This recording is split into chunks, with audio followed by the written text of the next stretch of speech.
말씀과 함께하는 따뜻한 오늘 큐티온. 이스라엘 자손이 그곳을 떠나 오봇에 진을 쳤고 오봇을 떠나 모압 앞쪽 해돋는 쪽 광야 이에야바림에 진을 쳤고 거기를 떠나 세렛 골짜기에 진을 쳤고 거기를 떠나 아모리인의 영토에서 흘러나와서 광야에 이른 아르논 강 건너편에 진을 쳤으니 아르논은 모압과 아모리 사이에서 모압의 경계가 된 곳이라. 이러므로 여호와의 전쟁기에 일렀으되 수바의 와합과 아르논 골짜기와 모든 골짜기의 비탈은 아르고우를 향하여 기울어지고 모압의 경계에 닿았도다 하였더라. 거기서 부엘에 이르니 부엘은 여호와께서 모세에게 명령하시기를 백성을 모으라. 내가 그들에게 물을 주리라 하시던 우물이라. 그때 이스라엘이 노래하여 이르되 우물무다 솟아나라.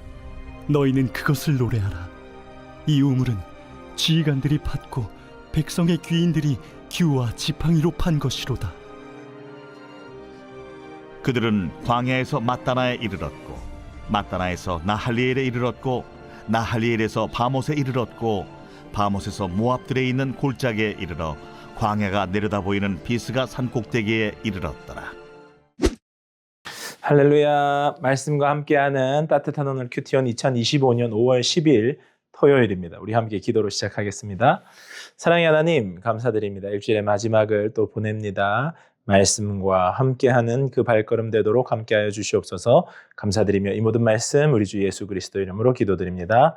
아멘.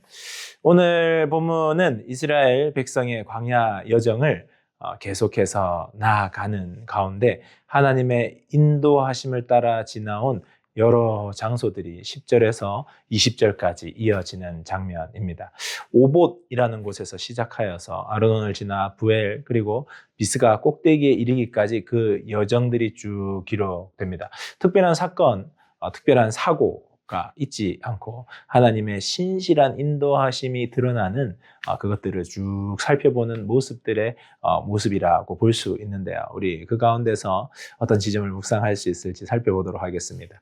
10절에서 15절에서는 오봇에서부터 이에야바림, 세렛을 지나 아르논 강까지의 여정들이 쭉 기록됩니다. 여러분들 아마 지금 제가 말씀드린 이 여정들을 보시면요.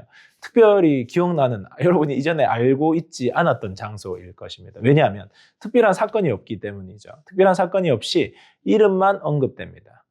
그래서 이는 그 여정 하나하나가 무엇이냐? 하나님의 인도하심이라는 것입니다. 하나님의 인도하심을 따라 한 걸음 한 걸음 걸어가고 있다는 것이죠. 그들이 걸어가는 그 한 걸음 한 걸음은 약속의 땅을 향한 여정이면서도 하나님과 동행하는 길이라는 것입니다. 이스라엘이 이토록 먼 길을 걸을 수 있었던 것은 불평불만이 없었기 때문이 아닙니다. 불평불만하는 이스라엘 백성들에게 끊임없이 은혜를 베푸시는 하나님의 손길 때문임을 바라보게 되는 거죠. 특별한 기적이 있기도 했지만 특별한 기적이 없었던 길이 더 많았습니다. 고되지만 평범했던 광야의 하루하루가 무엇이었을까요? 그것이 바로 하나님의 은혜였다는 겁니다. 그 광야를 걸어낼 수 있었다는 것이 은혜였다는 것이죠. 여러분, 우리들의 신앙의 여정도 마찬가지입니다. 눈에 띄는 뜨거운 사건이 필요합니다. 수련회에서 뜨겁게 기도하고 하나님을 만날 수 있어야 돼요. 집회 때 하나님을 만날 수 있어야 됩니다. 청년부에 놀라운 부흥을 경험하는 것도 필요합니다.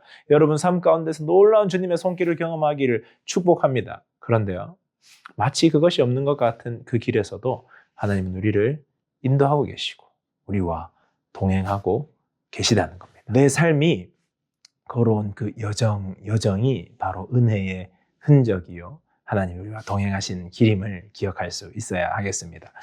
두 번째로 16절에서 20절에는 브엘이라는 장소가 나오는데요. 이것은 히브리어로 우물을 뜻합니다. 브엘은 하나님께서 백성에게 물을 주시겠다고 하신 장소입니다. 백성들은 모세의 인도 아래에 우물을 파며 우물물아 솟아나라라는 찬양을 올려드립니다. 이것은 고된 광야 가운데서 하나님의 은혜가 임했고 그 하나님의 은혜를 사모하며 그것을 돌아보는 특별한 장소인 것입니다. 고된 광야의 길 가운데서도 이스라엘 백성은 노래합니다. 이것은 단순히 물을 얻었기 때문이 아니라 하나님의 은혜가 자신들을 따르고 있고 하나님의 은혜가 자신들을 이끌고 있기 때문입니다. 이스라엘 백성들은 또 그 이후에 마타나, 나할리엘, 바못을 지나 결국은 비스가 산 꼭대기에 오르게 됩니다. 이는 비스가 산 꼭대기에 올라서는 가나안 땅을 멀리서 바라볼 수 있는, 그러니까 하나님의 약속의 성취의 시기가 다가온 것입니다. 눈에 보이는 거죠. 이제 하나님의 그 약속이 눈에 보이는 여정이 되는 것입니다. 이 모든 여정은 하나님의 손길 가운데 있으며 하나님의 인도 가운데 있으며 하나님이 앞서 가시며 하나님이 뒤따라 가시면서 이루어 가신 길이라는 것입니다. 우리의 삶도 참 매일매일이 지치고 반복되는 광야와 같습니다. 우리들의 삶을 비유한다면 광야와 가장 어울릴 것인데요. 그곳에서 은혜를 기억하고 찬양하고 우물을 파서 물을 주신 분을 기억하시고 우리를 살게 하신 분을 기억함으로 찬양하며 그 길을 걸어간다면 결국 하나님의 그 놀라운 섭리의 역사, 약속의 역사가 보이는 곳으로까지 인도되게 될 것입니다. 우리는 하늘 소망을 품고 살아가는 자들입니다. 얼마 전 부활절을 지났죠. 예수님이 부활하신 것처럼 우리도 부활할 것을 바라보는 자들입니다. 그 부활의 은혜를 바라보며 우리들은 걸어가야 되는 거예요. 그리고 결국 무엇인가 하나님의 약속들이 보이는 그때들이 다가올 것입니다. 그때를 소망하며 그때를 꿈꾸며 끝까지 광야길 걸어내시는 여러분들 되기를 축복합니다. 묵상을 위한 질문인데요. 나는 인생 광야길을 어떻게 걷고 있습니까? 한번 돌아보시면 좋겠고, 두 번째는 하나님의 은혜를 어떻게 찬양하며 살고 있습니까? 두 가지 질문 앞에 서보시는 오늘 되시기를 바랍니다. 찬양은요, 여러분 어떤 찬양을 들으며 묵상하면 좋을까요? 맞습니다. 광야를 지나며 들으면서 광야 같은 인생길에 하나님과 함께하는 여러분들 되기를 축복합니다. 우리 시간 함께 기도하겠습니다.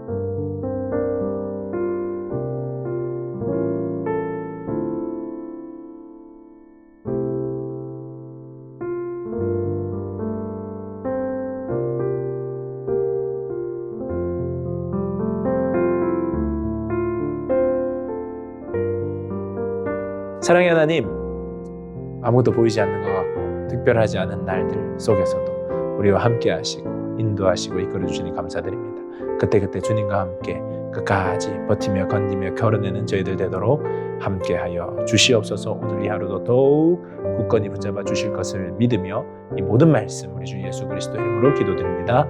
아멘. 좋은 하루 되시고 우리 내일 주일에 봐요. 안녕.